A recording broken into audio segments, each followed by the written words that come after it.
Hey, what's going on, guys? Welcome back. We got some parts in. I want to go over kind of an update where we're at on this HHR engine build. Yeah, so we're gonna go over parts that I got, kind of a, I won't say time frame, but kind of where we're at on. I see the block here. I mean, it's not really clean, but that's fine. I'm gonna get the crank sensor out of the old motor, put it there. Once I get it out, oil pressure sensor goes there. Let me see. We did get the piston kit. I'll get this open, I'll show you. All right. So this kit comes with rings.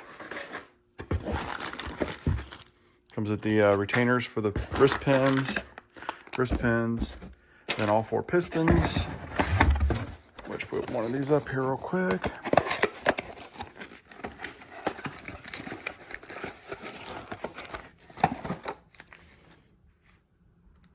All shiny and stuff, and you see the arrow faces towards the front of the engine, so they will go in like that, all 4 of them. All right, and then you guys already saw that I had a full set of connecting rod bearings. Since I got the pistons out, I must have put new bearings in, along with that's a new front crank seal, new rod bolts since they're torquey. All right, in this box here, got a set of oh, that was not open. I thought it was open. Which one's open? One of these. Found it. New lifters or lash adjusters, whatever you want to call them. And then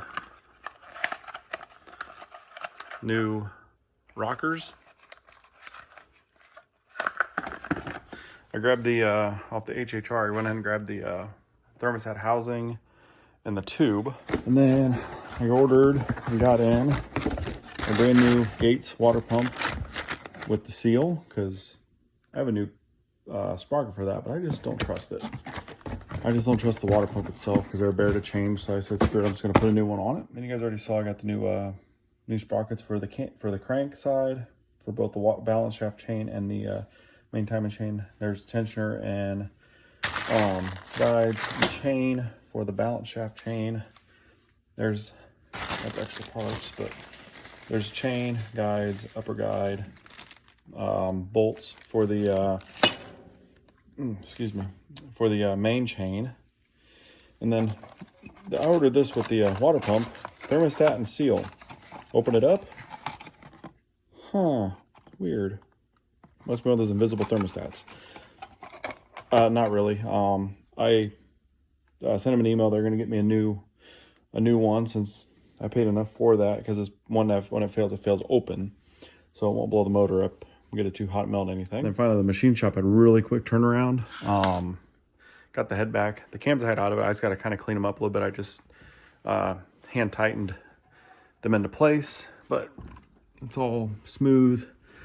Everything vacuum checked, the valves, everything's sealing like it should. Everything's no leaks, so it's good there. I have head gasket and bolts on order.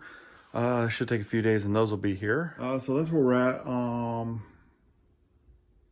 Time frame to start working on it. I am actually, this Saturday, I'm going up to East Lansing to the Michigan State-Nebraska football game with a buddy.